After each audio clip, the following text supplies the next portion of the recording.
Hi, and welcome back to the third episode of the Pathfinders podcast. I hope you enjoyed listening to the previous episodes with Matt Diavella and Brendan Green. Episode 3 features an interview with Wren, a former UFC fighter who has one of the most interesting stories I've ever heard. It's one of those stories that you could very easily see being turned into a movie in the near future.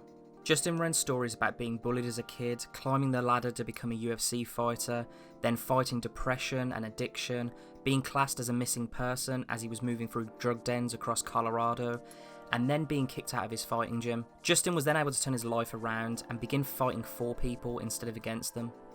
Justin created the Fight for the Forgotten charity to free a Pigmy tribe in the Congo, a tribe which were being enslaved and even eaten by another tribe.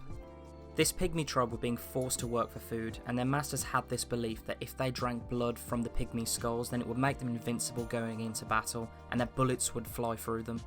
This interview looks at Justin's story, modern slavery, how this charity has freed tribes across the Congo, providing them with clean drinking water, land, and then teaching them agricultural skills too. Today's episode also looks at Justin's ambitious plan to combat bullying in schools across America. Before we get into today's episode, I wanted to give a quick disclaimer. The audio for today's interview isn't as high quality as what it was in the previous episode. This interview was conducted in early 2019 and transcribed for a feature in volume 5 of 99% Lifestyle magazine. Back then, I didn't know that I would start a podcast, and this interview recording was meant to be transcribed and wasn't set up to record crisp audio for a podcast. Justin was watching his mom play tennis just outside Dallas, Texas, when we conducted this interview via Skype on a windy day in March.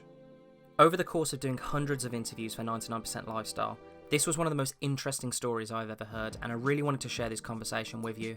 Justin was also happy for this audio to be released as a podcast episode too. If you are interested in discovering more about Justin's story after listening to today's episode, then you can pick up a copy of our magazine on the 99% Lifestyle website. That's simply 99percentlifestyle.com. But for today, please enjoy today's episode with former UFC fighter Wren. Hi Justin, thank you so much for wanting to do this interview with me today. Just to get things started, are you able to tell me a bit about yourself and what life was like as a kid before becoming a UFC fighter? Yeah, it's actually a fun day for you to ask me that because I was just at my childhood home, and it's a country town outside of Dallas, Fort Worth, Texas, and I grew up and just, I don't know, for me, I was a country kid and didn't fit in well at school, so how I found fighting was I actually grew up getting very heavily bullied. I'd sit at the lunch table by myself. I'd get pelted in the back of the head with food or fist, and or chocolate milk spit wads. I remember that vividly, and just it was a bit tougher growing up. I had a speech therapist that was in my life from kindergarten to second grade heavily, but all the way through sixth grade. So all the way through my elementary, maybe you could call it our primary school. And so that was a little different for me. I mean, I had friends, some friends, a few friends, but I think I became a target because of the way I talked, the way I looked, maybe.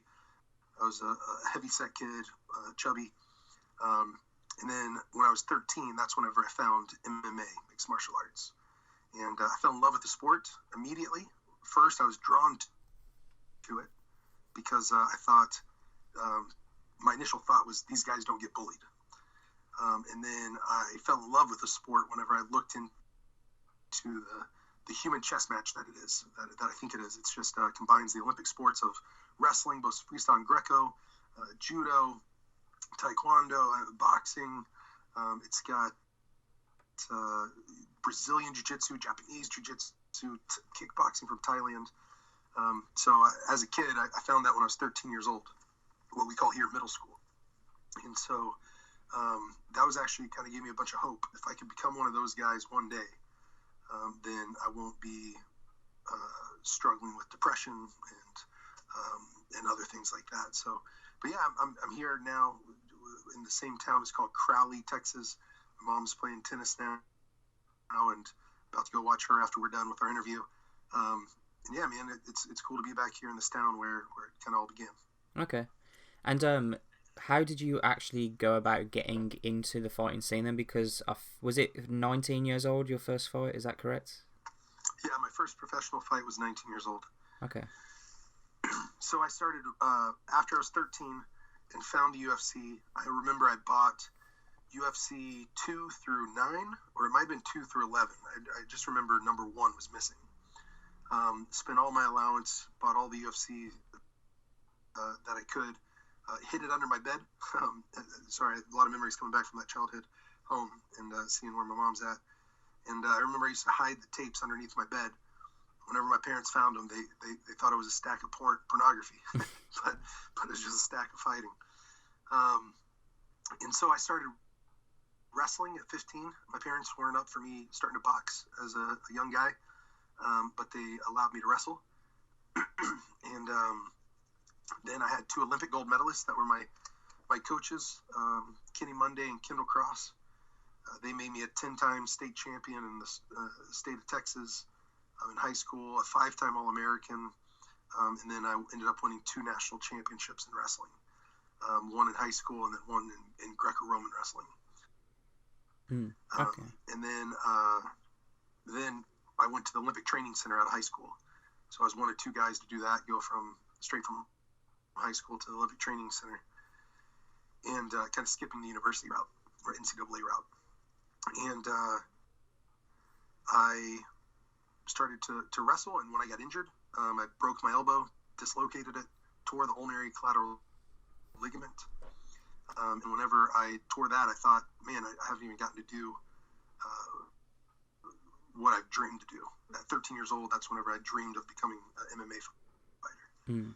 So whenever I healed up, there was only like a 30-35% chance the surgery was going to allow me to compete again. So once I was able to compete, I decided I would not wrestle anymore, but I would go right into MMA. So I was 19 years old, and I was supposed to be coaching a guy, and I was going around coaching professional MMA fighters, young guy, but I'd be their training partner and their coach, and showed up to coach a guy, and he had a staph infection in his leg. It was so bad that he was hospitalized, and they were even talking about if it got worse, they'd have to amputate it. And so I was the guy that was selected to go tell the promoter, his opponent, at the press conference that he was hospitalized and couldn't compete. And when I did that, the opponent started talking trash, saying that he was just in the hospital a day too soon or a day early because he was going to send him there the next night anyways. Wow. And the promoter looked at me, and I think he saw something in my eyes. Or he actually said he saw the smoke coming out of my ears. He goes, "Look, I'll give you this opportunity to shut this guy up if you want it. We need a fighter. We need a heavyweight, and that's you." And I'm like, and he started talking to me and started saying, "If you take this guy down, you'll win. If you stay standing, you'll get knocked out." I was like, whoa, you're talking to me like I'm a professional fighter. I'm a wrestler. I've never fought. He's like, well, I'm giving you your chance, your opportunity. You take him down, you beat him up. You stay standing, you get beat up. And I was like, well, let's do this. So I ended up taking the fight on a day notice. And the fight lasted about a minute and a half. Took him down, beat him up. And that was my introduction to MMA, and just got the bug for fighting. Just I was hooked. It's what I wanted to do. I was 13. 6 years later, it happened, and that childhood dream started to become a reality. You got involved with a big reality TV show called The Ultimate Fighter, which gives people the opportunity to compete for a professional UFC contract. Can you tell me how you got involved with that? Yeah, so the first 3 fights were kind of like the first one. Second one, I was supposed to coach a guy. He got the flu. I took the fight on a day notice.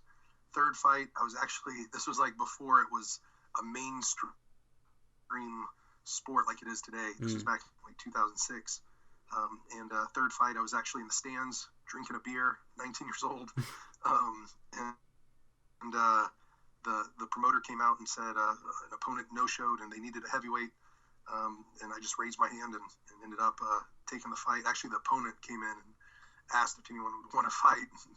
I just kind of raised my hand. I strung a bunch of victories together. I think I was, 7-1 or something like that. And they were looking at me for some of the pay-per-views for the UFC. And I was 21, 7-1, and they wanted me for the pay-per-views, but then the Ultimate Fighter heavyweights came about. And so I was one of the few guys that didn't have to try out. There was like over 1,000 guys that tried out in Las Vegas. And since my name was already in the hat of one of the, potential guys to get a UFC contract, they just said this would be a great opportunity for me to get exposure and get on the show. So I jumped on it. Mm. And how did it feel when you finally got to fight at the UFC? I felt great, but I'll be honest and say that I was also fighting an addiction. I was in the biggest battle of my life, which was against depression and addiction. And once that elbow surgery happened, I got hooked on opiates. And something going on right now, a recent thing that Dana White even did, president of the UFC, announced on the last pay-per-view. It was a public service announcement, and it was about the opioid epidemic. And in the United States, the number one cause of death for Americans under the age of 50 is opioid addiction and opioid overdose. And so I was one of those people that got hooked on Oxycontin, and I had to wait 4 months for surgery, and all the doctors did were give me pills for 4 months. So I think it only takes a few days for you to get addicted to that stuff. Oh, wow. And I was on it for 4 months, a full-blown addict. I snuck pills into the Ultimate Fighter house. I was using the whole time I was on the Ultimate Fighter, and so that it's a mix of emotions for me. It was awesome being at the highest level of the sport as the youngest guy at the highest level. It was awesome to be in front of all the lights, and have your name up in lights. I mean, that's pretty cool. At 23, I was the main event at the Hard Rock Casino in Las Vegas, and to have your picture on the marquee, it's like, wow, I made it. That childhood dream's a reality. But at the same time, even though I was in front of all the lights, I was living in darkness, and fighting a very real addiction that almost took my life. And so that childhood dream turned into what I would say is kind of a nightmare. And what would you say the turning point was for you, where you kind of steered back into the light as such?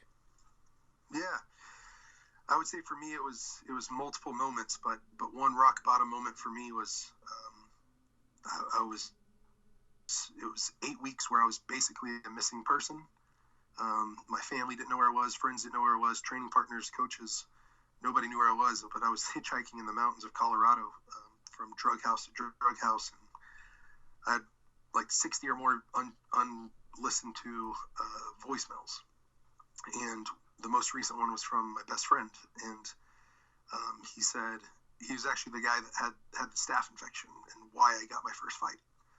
And he said, I can't believe you missed my wedding. I can't believe my best man didn't show up. And that was a real rock bottom moment for me. And then it kind of sobered me up. I went back to fight camp or my team, and everyone was looking at me different. They pulled me into my coach's office.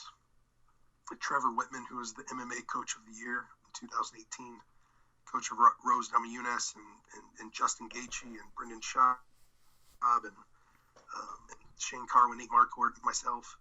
He pulled me into his office and said, we just took a vote. It was 32 or 34 to 1. You're no longer on this team. And so even that child, and to go get help and go to rehab, go do something like that. And so that was rock bottom. Even that childhood dream that was a reality that turned into a nightmare, even that was being ripped away from me. And so that was real rough. And I had some people in my life that started to surround me and encourage me and love on me. Started to walk through the biggest battle of my life with me, and that was instrumental in my recovery.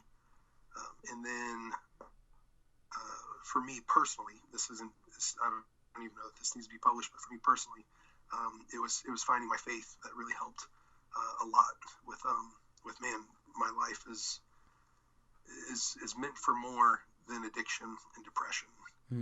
It's meant for more. It's to make a difference. It's to live a life that's not about me, and it's to to and I kind of came up with these two things, that if I could do two things with my life, what would it be? It'd be to live to love and fight for people. I was always fighting against people, but really I was just supposed to be fighting for people. And so that's kind of where I came to in my life. And that was about 8 years, 9 months, actually 8 years, 10 months, and 2 days ago, that I just kind of made that decision that, man, I'm never going back to this. And what did you do at that moment that you decided you wanted to start helping people, up until the point where you discovered this story about the Pigmies? Was you working on other things at the time, like trying to help people out? Yeah, so I heard a quote, and I forget who says it, but no act of kindness, no matter how small, ever goes wasted. And so I just started there. From instead of walking across the street from the homeless man, to avoid him, maybe look him in the eye, shake his hand, and just treat him like a regular person. I started working at the Denver Rescue Mission for the homeless, started at the Denver Children's Hospital, started at my church with the youth group, started out at a I forget what it was called, but it was an at-risk youth home, where teens that were getting out of addiction, and kind of like a halfway house between prison and getting back into the real world. Started going up there and volunteering, and just started locally. Okay. And then started working with a prison outreach, that, just sharing my story to hopefully encourage people in the rehabilitation process. Started doing that nationally, and then internationally was never on my radar. So I was always in the camp of, you got to help here before you help anywhere else, and help your own community. Okay. Let the other people worry about that. But man, I got my heart captured for the Pigmies and their story, and just how when I met them, they said, everyone else calls us the forest people, but we call ourselves the forgotten. And that just captured my attention, my heart. And on my second trip to the Pigmies, I remember digging the grave of a little boy named Andy Bo and having the blisters on my hands from the shovel, and just and even blood on my hands from whenever I cupped the back of his head, and blood came out of his ears onto my hands, and just that forever changed me. Little Andy Bo and his mother, who had already lost her husband due to the water crisis, and already lost her other son due to the water crisis. Now she was all alone. That changed me forever. Yeah, I imagine that would. And how did you come to find out about the whole Pygmy story before the first trip, or was it not until you went there that you discovered really what was going on? How did you come to kind of go, if that makes sense? Yeah, no, it makes sense. It's a story that's a little bit of a long story, and it's kind of out there, so I don't. Okay. You can use it, but it's man, I told you I found my faith, and 11 months into my sobriety and into kind of this life change, I just found myself at a place where I was broke, and literally I was broke, but I was just broken and in spirit too, where I was just like, I didn't have a real direction for my life, and felt kind of like I was I don't know, driftwood, just being taken wherever life took me. I didn't really have a target, and I'd rather be like an arrow flying through the air at a target, instead of driftwood, just being tossed around wherever life takes you. And so I just found myself in a set of prayer. God, what do you want me to do with my life? And that's nothing magical, nothing, I don't know, but all I know is I was in a place where I really wanted some direction, and I had a vision, and that can sound wild. I know it can sound crazy. I thought I was crazy for 3 days, but I said a prayer, and then all of a sudden I had a movie in my mind, and I've done a lot of visualization drills in my lifetime, Had sports psychologists that would walk us through mind, and I'll do that before I fight. I try to see things in my mind before I go out there and make it happen. But this, I did not try to conjure up. I didn't try to force anything. I didn't try to make anything happen. All of a sudden, I was in a rainforest. I was walking down a footpath. I'm thickets and vines and bushes out of the way, and I'm walking. I have no idea where I am, but I hear drumming, and I keep walking, and then I hear this distinct singing, and then I come into a clearing, and I see this village, and their huts are made of leaves, and I meet this man, and the man has his ribs poking out, and he's coughing, and I knew that he's sick. I didn't meet him, but I saw him, and I knew that these people were hungry and poor and sick and thirsty and oppressed. And the thing that I knew was that they felt forgotten. And I literally cried a little. I wouldn't say a puddle, but like think of grandma's cookie or something size, like that big of a little puddle of tears. And I've never cried like that in my life. And I came out of that vision, and I'd experimented with a lot of psychedelics and shrooms and different stuff, and I'd seen stuff and colors and different things, but this was the most vivid thing I've ever seen that didn't happen. And for 3 days, I felt like I was kind of crazy. But I wrote the vision down, like just forgotten at the top, and then hungry, poor, sick, thirsty, oppressed. And I knew that they were enslaved, that they actually called someone master. And man, I didn't want to tell anyone that vision, because like even now, it's a little uncomfortable sharing it, because I know it sounds out there. I know it sounds crazy. But the first person I told was a guy named Caleb. And I had just met him, and I found out he was friends with Bear Grylls, Man vs. Wild. That he's kind of a wild and out there kind of guy, humanitarian, missionary guy. And I was just like, well, if someone's going to think I'm crazy, I just met this guy. I might not ever see him again. Let me just tell him. And I tell him the vision and start walking through it. And he stops me at the end and goes, Justin, if there's anyone that's forgotten, it's the Mabuti Pigmies. And I'm like, who? He said, they're in the Congo. And I remember saying, where? And just being blown away. And him saying that he had gone there a year before and met them, and that he was going back in 3.5 weeks from then. But his wife had told him that he really needs a sign if he's supposed to go there or not, because he was leading a team of 3 other guys, and they were all husbands and fathers, and they all backed out of going there because the U.S. State Department said, no American for any reason go to the Congo. It's an active war zone. It's the rebels took over the airport that we're flying into. Oh, wow. So his team backed out, and he was literally going to cancel the trip that day or the next day.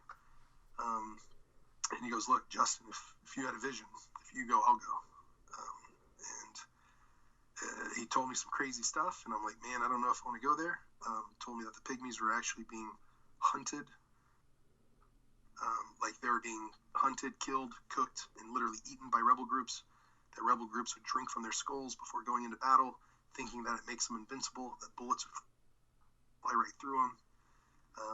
And I'm like, man, like, I don't know if I want to go. But as I started to think about it, it was just like, man, if I don't go, I'll always wonder, what was that? Like, am I crazy? Did I have some sort of mental break?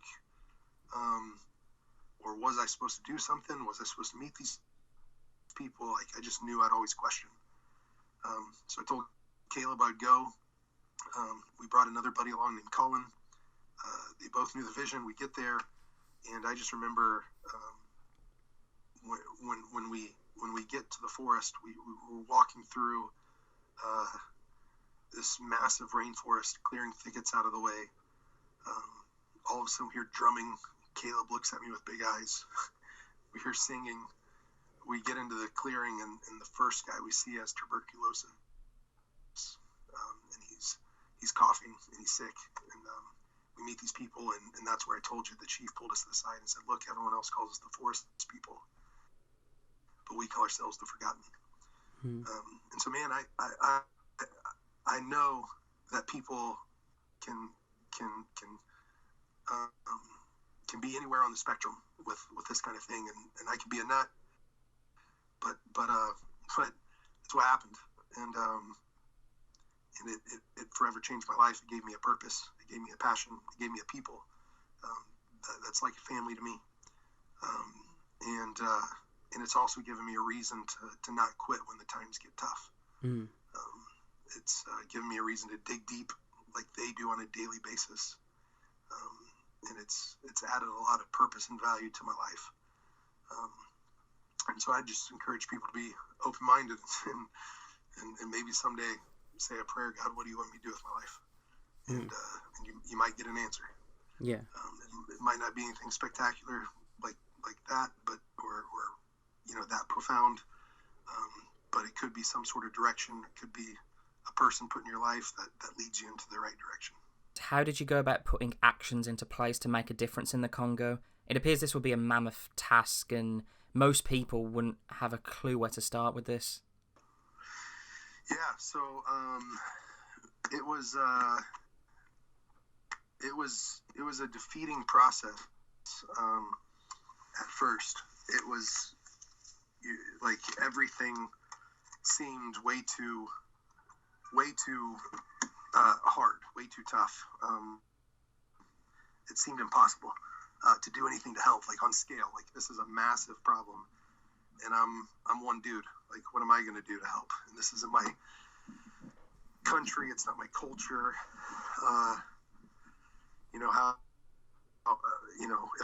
The image I got in my head was I could spend the rest of my life trying to help, and it might be like trying to empty the ocean with an eyedropper. Like, am I going to get anywhere? And so but once I fell in love with the people, and they're so worth it, and started talking to them, and they didn't want charity. They wanted an opportunity, and they just wanted people to come alongside them and encourage them and say, you can do it, and give them some practical wisdom, like things that they didn't know. They wanted to learn. Hopefully it's real quick. Hopefully it's okay that I'm outside and the wind's going. No, Okay? that's fine. Yeah. Okay. So, my second goal were to learn from them and love them. Just those four simple things. Like, you gotta immerse yourself in the culture. It's one thing to read about it. It's another thing to see it. Hello? Sorry, Justin, I can't hear you too well. The call's breaking up. Are you still able to hear me? We had a few technical difficulties during the middle segment of this interview. As with any interview I do via the internet, there is always a chance of technology failing on you and interrupting the call. This happens quite frequently on long-distance calls, and it's something you have to accept when conducting interviews in this format. I thought I'd use this time during the middle of the podcast to let you know where to find us on social media. We're on @99%lifestyle on Instagram and @Pathfinders_pod on Twitter. Make sure you share the podcast if you've been enjoying the first 3 episodes, and let us know what you think so far. Let's get back to today's episode. Connor, are you still there? Yeah, I'm still here. Can you hear me okay? Yes. I'm gonna go back into the car. Okay. You okay? Can you hear me? Yeah, that's fine. Okay. So, my goal, I just felt like you could learn the most by living it with them. And so, and that was a way that I didn't know it, but that was a way that you would develop deep relationships and trust, and it would turn into me getting adopted as family with them and become a trusted, safe place.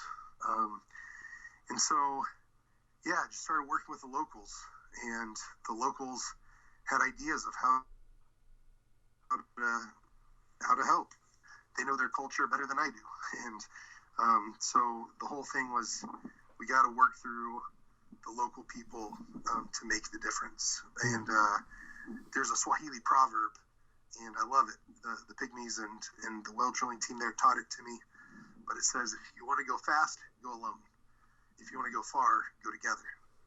Okay. And so the whole goal was, we gotta go to take this as far as we want. Like, let's not go too fast from one person's ideology. Let's do this as a community, and let's go together, and let's go far. Let's go deep with the community development work that we wanted to do. A lot of your work involves providing clean drinking water to the Pygmy tribes. Can you tell me how many wells you've built as of this moment in time? Yeah, so in the year that I was there, I helped get back 2,470 acres of land for the Pygmies. Do you guys do acres or hectares there, or both? Both. Yeah, that's fine. Okay. So we did 2,470 acres of land, and then I was there to help them to drill the first 13 water wells in 13 different communities there. The team that I was the founder of, those guys are flying on their own two wings, doing incredible stuff. They've drilled over 70 water wells there. Wow, that's incredible. Yeah, it's pretty amazing. They've got 3 working farms now, and the Pygmies are able to not just feed themselves. We were able to resettle 1,500 people onto their own land, and now they get to be free on that own land. And so they don't have to call in one master and work for somebody else. They get to work for themselves. And with that, they're able to go to the market, and there's literal, it's not big journalism going on, but the local radio is talking about how, wow, the Pygmies are farming and they have the best bananas at the market. And so there's one just an incredible banana farm with hundreds of banana trees that's out there on their land. And now we're starting a new initiative, which I'm really stoked about. Next month, I go to Uganda for the Batwa Pygmies. Okay. So we've always worked with the Mabuti Pygmies, but now we're working with the Batwa Pygmies in Uganda. And we're kind of restarting the land, water, and food initiatives in a new country. And we're about to be able to go give them, it's way less land, but it's something to start with. And it's an acre of land and 6 new water wells in 6 different areas. And we're also purchasing a farm on their behalf that they're going to work and be able to send their kids to school from being able to feed themselves, to be able to sell it at the market, to be able to make the money, and then be able to actually put their kids in school for the first time. You even helped get the water to the slave masters as well, which I know some people might look at and ask the question why, but to me it shows that you thought out every aspect, because if you gave water just to the Pygmies, then their slave masters would surely come and steal this from them, and peace would have then been broken. Yes, that was one of the main keys. The land purchases helped put money in the pocket of the former masters, so that was a big, crucial, vital part of it. But also, their kids were dying of not having access to clean water. And if you imagine children or women, the wife not being able to go to work because she has to collect water, or the children not being able to go to school because they have to go collect clean water, or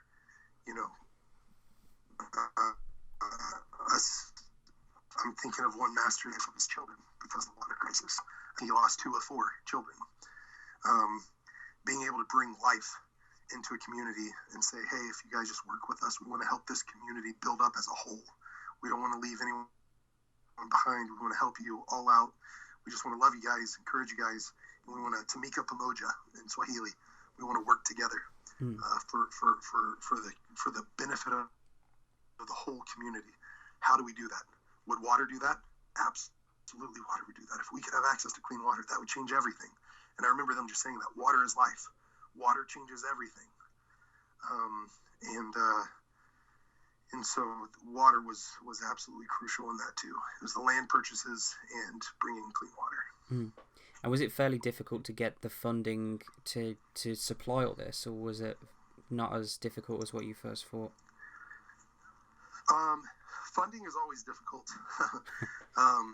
because operating off of donations and asking people for hard-earned money is there's a responsibility that comes with that, and it's a hard ask a lot of times, but people are moved with compassion to help, and we've had an incredible amount of support through the years, and not meaning necessarily, if you look at other charities, they maybe raise a whole lot more, but we have a lot of donors that give what they can, $5 here and there, or $1 here, and sometimes those are my favorite gifts to get, are from a 5-year-old that saved up his lunch money. Yeah. and decided he would sacrifice getting pop or Coke at school, soda at school, and would just drink water. And then the money saved from not drinking soda, he's able to donate and give people clean water that way. It's a beautiful thing.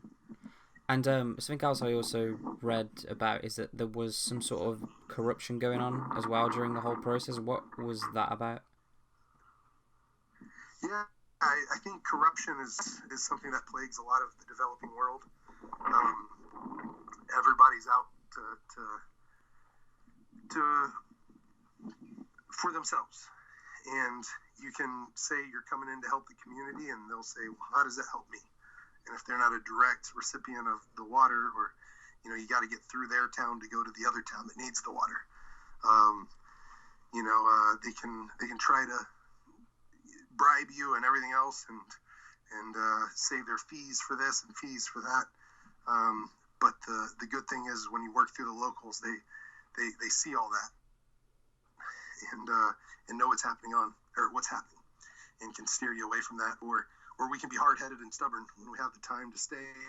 You just kind of wait out the corruption sometimes, and just like, no, we're not going to pay that.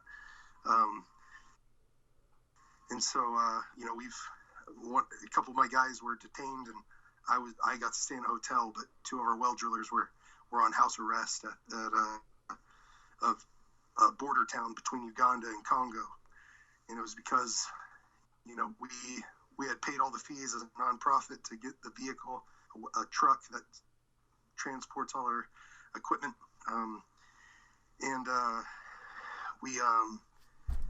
they locked up the truck for like 3 weeks, wanting $3,000, and we're like, we already paid everything we were supposed to pay.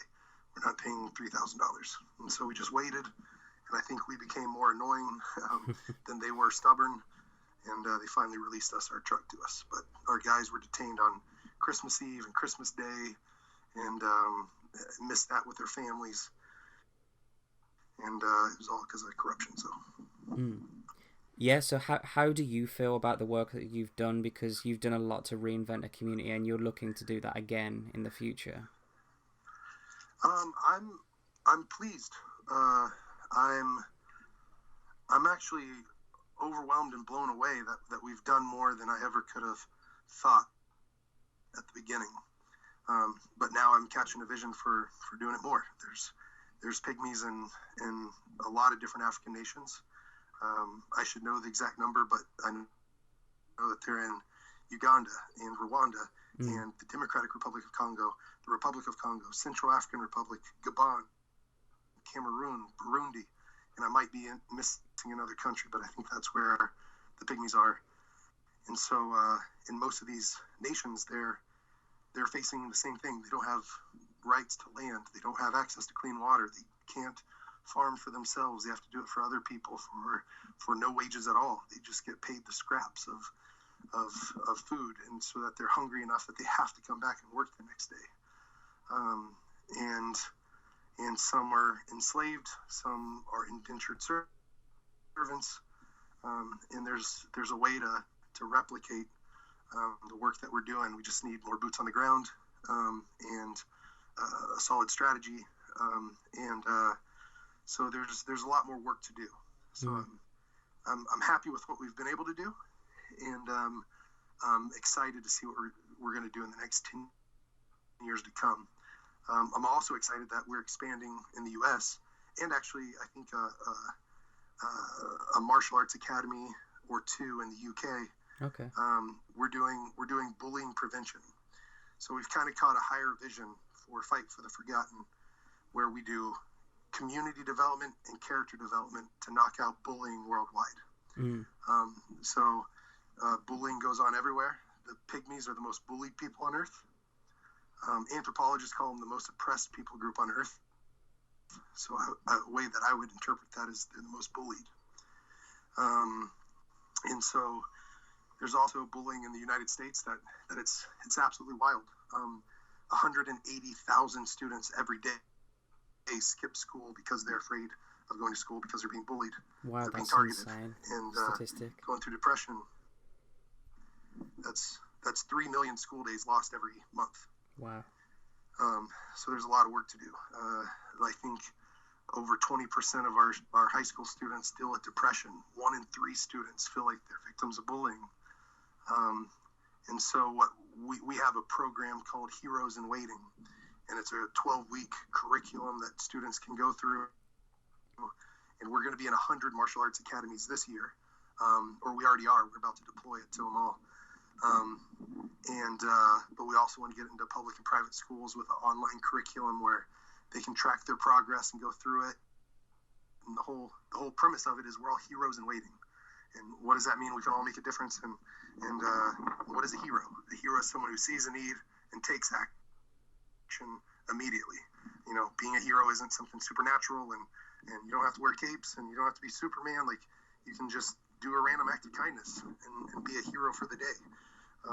You know, you can make a difference in somebody's life and make it better.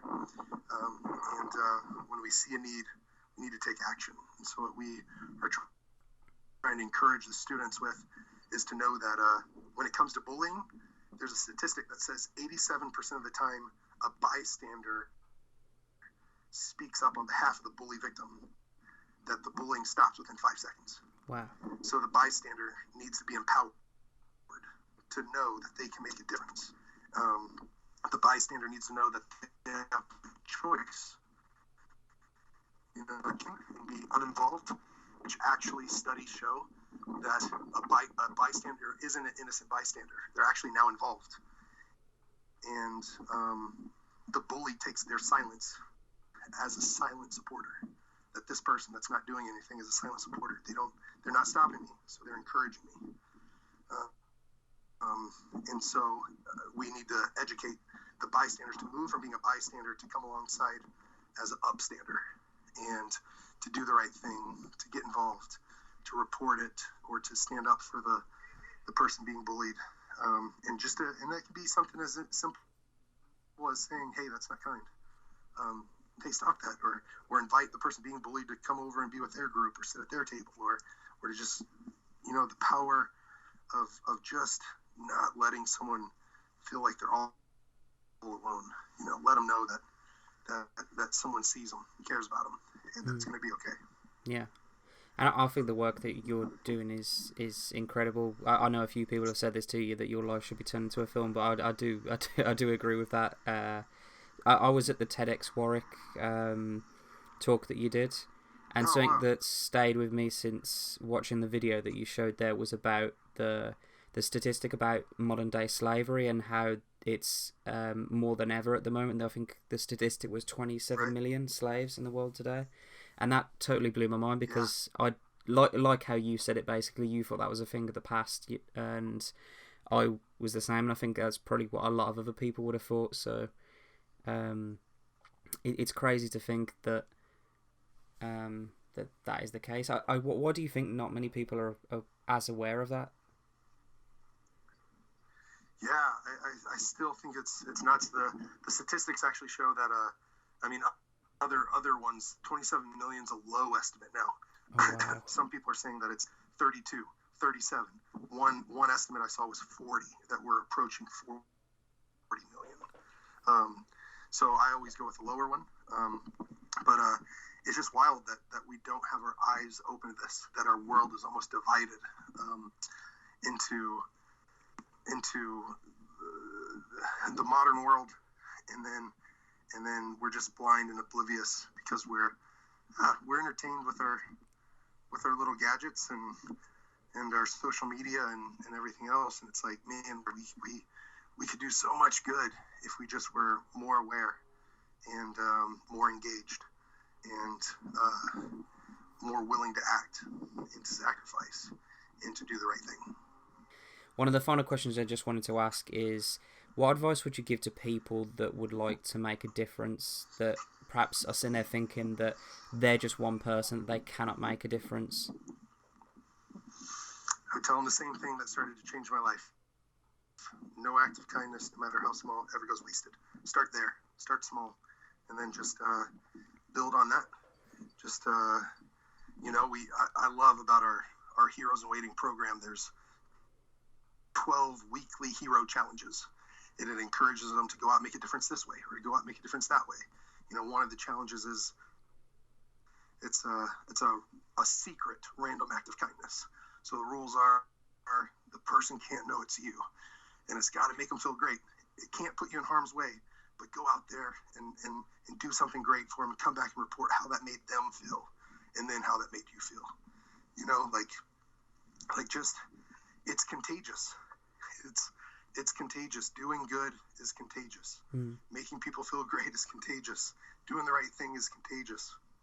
And so I just feel like if we start small, and then we'll be led from there on what bigger impact we can make. But if we start at the grandiose, big, high vision, sometimes that will intimidate us, sometimes that will scare us, sometimes that will make us give up before we ever get started. So start small. I hope you enjoyed listening to today's episode with Justin Wren. This podcast is now available on YouTube and all major podcast platforms. If you would like to follow us on social media, then all the links can be found on the 99% Lifestyle website. That's again simply 99percentlifestyle.com. At the end of every interview I conduct, I ask the interviewee to give me 5 recommendations for our audience. These can be from books you should read, musicians you haven't heard of before, other podcasts to listen to documentaries that you should watch. These recommendations are sent out as a free newsletter each and every week to the 99% Lifestyle newsletter subscribers. All issues of the newsletter are archived on the website too. If you would like to read Justin's recommendations, then head over to 99percentlifestyle.com, head over to the newsletter page, and then click on issue number 92. Whilst you're there, if you sign up to the newsletter, then you will also be updated about new podcast episodes, blog posts, and various product releases from our print magazines to clothing products. Thank you again for listening to today's episode. We'll be back again very soon.